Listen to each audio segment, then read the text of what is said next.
माना तुम्हारा चक्रवर्ती सम्राट पद है, निष्कंटक राज्य है, तो मरोगे तो है ही, तो क्या राज्य लाद के ले जाओगे? राज्यम निष्कंटकमपि परित्यज्य बरबस राज सुतहि नृप दीन्हा हरिहित आप गवन बन कीन्हा।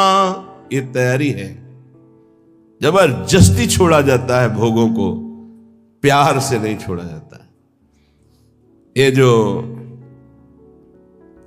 परिवार से लिपट लिपट कर रोना, मोह ममता राग, और फिर कि हम जा रहे हैं अमुक जगह तपस्या भजन, खिलवाड़ की बात करते हो, विनोद की बात करते हो।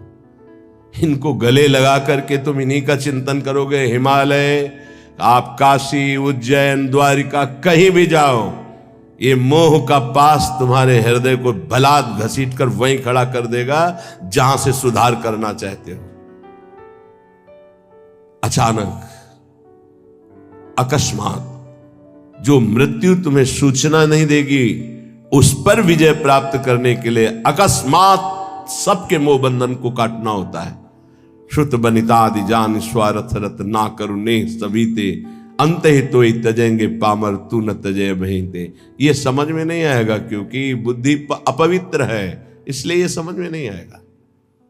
कह रहे शायद समझ में आ जाए। जाना है राज्यम निष्कंटकमपि परित्यज्य दिव्याश्चरामाः। दिव्य अर्धांगिनी स्त्री जो बहुत दिव्य है, देवी है, सुंदर है, स्वभाव सुशील है, एक क्षण में छूट जाएगा। तुम्हारा राज्य वैभव एक क्षण में छूट जाएगा। कर्मान, जितने भी कर्म तुम कर रहे हो शुभ या अशुभ, कामान, जितनी कामनाएं कर रहे हो, सर्वानपि च विहितास् तिक्त तिक्तान् विदन्ता, ये सब कड़वा है, सुख देने वाला नहीं है। क्या करो, इसे हित मत समझो। विद्वान हो, विद्या है, मरोगे फिर भूल जाओगे, फिर शुरू होगा, फिर शुरू होगा। काखा गाघा बालका बालको बालकाहा, फिर यही शुरू होगा, फिर व्याकरण पढ़ो। एक विद्या है भगवत विद्या, जो किसी भी जन्म में विस्मरण नहीं होती। जैसे भरत जी भजन किए, हिरण बने, तो हिरण में भी भजन किए और ब्रह्मबोध संपन्न जड़ भरत महापुरुष के रूप में प्रकट हुए। तो विद्या कुल धन जनाद्याभिमानम प्रविष्टा, यही तुम्हें मृत्यु की तैयारी नहीं होने दे रहे। तुम्हारा वैभव, तुम्हारा सम्मान, तुम्हारी पत्नी, तुम्हारा पुत्र, तुम्हारी विद्या, तुम्हारा कुल, तुम्हारा धन, तुम्हारा परिवार, मित्र आदि, इनमें जो अपनापन हो चुका, अभिमान, अहमता, ममता, यही भगवत प्राप्ति में सबसे बड़ी बाधा बन रही है। क्या करें? बोले धन्य भाग है उनका जिन्होंने इन सब से राग त्याग कर प्रिया प्रीतम के चरणों में अनुराग प्राप्ति के लिए कमर कस के ये सी वृंदा विपिन मपुनर निर्गमास्तान नमामः। अब मैं अपने जीवन को वृंदावन में समर्पित करता हूं मृत्यु के लिए। पुनः इस श्रीधाम से कभी वापस शरीर नहीं जाएगा। तो बोले नमामः, मैं उसे नमस्कार करता हूं कि उसने मृत्यु पर विजय प्राप्त कर ली, मृत्यु की तैयारी कर ली है। निष्कंटक राज्य जैसा वैभव हो, दिव्याश्चरामा, दिव्य अर्धांगिनी, सब काम, सब कर्म, सब ये सब मायाकृत। अगर समझ में आ जाए कि मृत्यु की तैयारी अब करनी है, शरीर हमारा अब किसी काम का नहीं रह गया, सारे कर्तव्य संसार के बने ही रहेंगे, कभी पूर्ण नहीं होते। आज तक कोई ऐसा हमें नहीं मिला कि हमारा सारा कार्य पूर्ण हो गया, अब मैं सब कुछ त्याग कर भजन करता हूं, कभी ऐसा नहीं मिला। जब उसको भजन की बात आएगी तो लड़ना पड़ेगा, आसक्ति राग छोड़ना पड़ेगा। श्रीपाद कह रहे हैं कि विद्या का, कुल का, धन का, जन का, पत्नी का, राज्य का, वैभव का, जीने का, यही माया के द्वारा प्रकट किया हुआ ऐसा राग है जिससे जीव अपने मानव देह को इनमें व्यर्थ करके भगवत प्राप्ति की तैयारी नहीं कर पाता। क्या करे? बोले राधा कृष्णौ परम रणिनौ कुर्वतः सर्वतः श्री विष्णोर्धाम्ना स्फुरद्दति महानंद वृंदावन स्थान। भगवान विष्णु के परम धाम है क्षीर सागर, वैकुंठ धाम और भी बहुत से भगवान के निज धाम हैं। इन सब में महामहिम, जहां अधिक प्रेम रस की स्फूर्ति होती है, बड़ा रसमय स्वरूप। विष्णु का तात्पर्य होता है व्यापक तत्व। विष्णु किसी एक का नाम नहीं है, विष्णु का तात्पर्य होता है व्यापक तत्व। जो उस तत्व स्वरूप भगवान है उनके बड़े धाम है। उन्हीं का कैलाश है, वही शिव रूप में है, वही ब्रह्म धाम में है, वही क्षीर सागर में है, वही वैकुंठ धाम में है।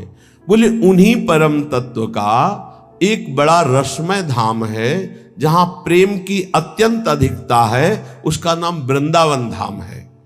और वहां जो परम तत्व दो रूपों में खेल रहा है, रसो या परमानंद एक द्विधा सदा।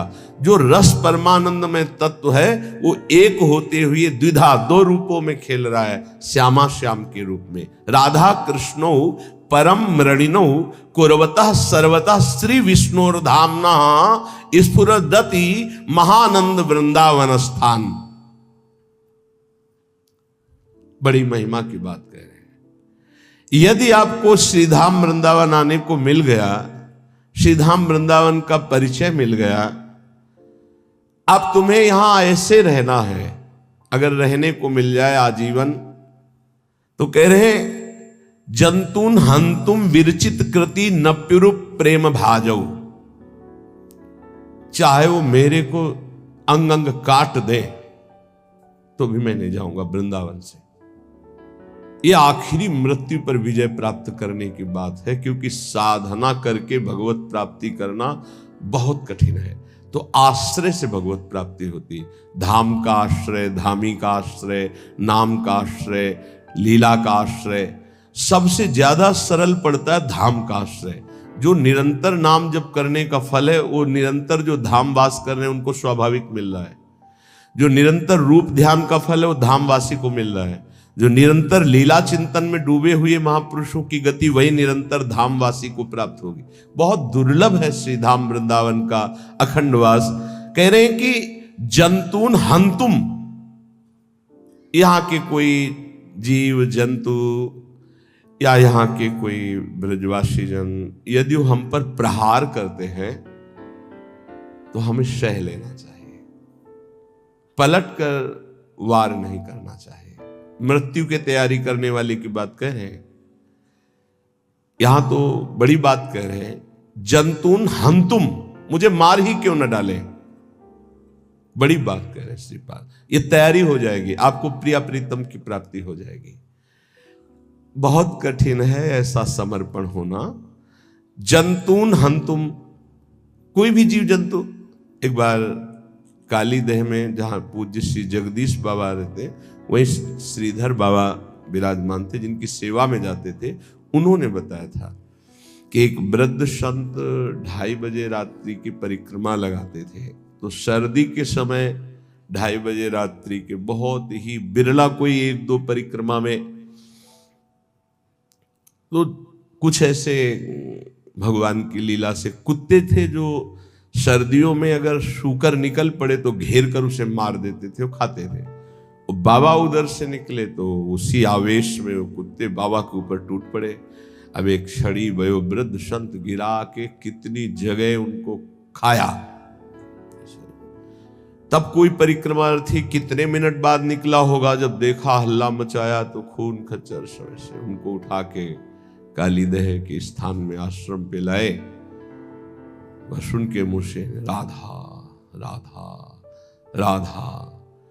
तो उस समय हरगुलाल सेठ जी थे, उन्होंने जब सुना तो आए, क्योंकि बड़े भजनानंदी संत थे। तो उन्होंने कहा कि मथुरा चलना पड़ेगा, इतना घाव ऐसा ऐसा, यहाँ तो डॉक्टरों की वैसी सुविधा नहीं है, मथुरा चलना।